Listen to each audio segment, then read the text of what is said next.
In the Bengkulu.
In the Bengkulu.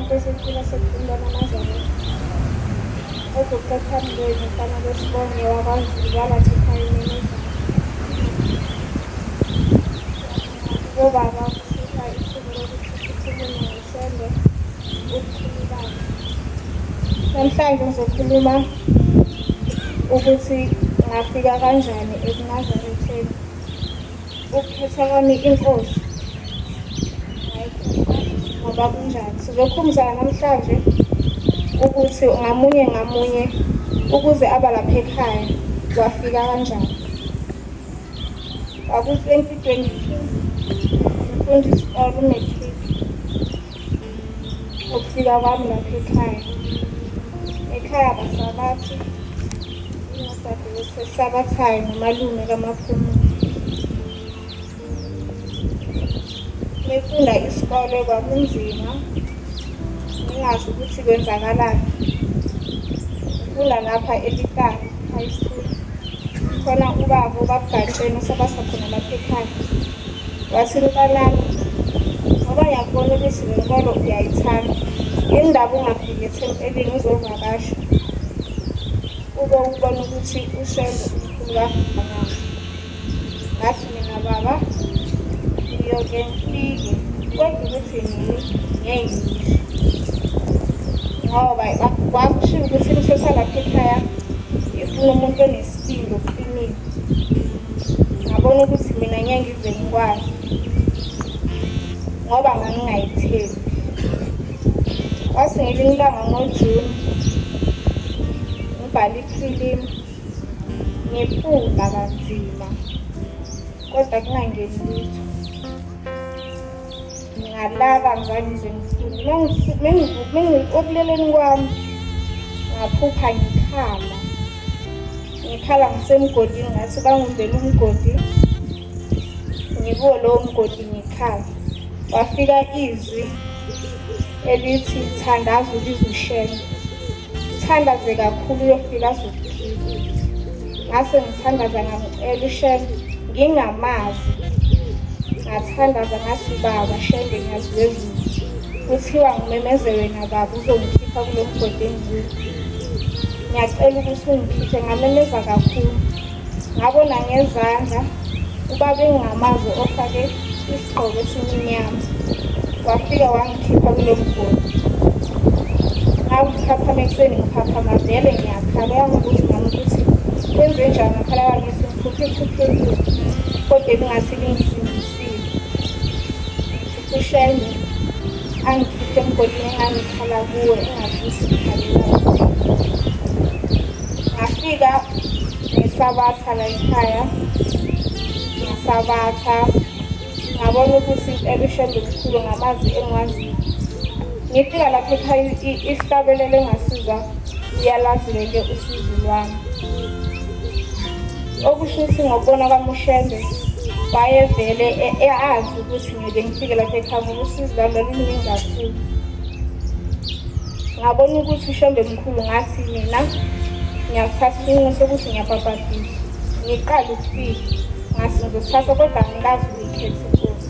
NgoDisemba ngayikhetha inkosi lase ngahamba ngayobhabhadiswa eThuthukeni. Kulo nyaka sahamba sayithuthukeni usisi wami nolusana wakaMadonna. Masifika nga-aplaya ngoJanuwari ngi-aplayela ukuyofunda phesheya overseas. Nga-aplaya mesifika kuJulayi ngokungenisa umdedelo ngathola i-call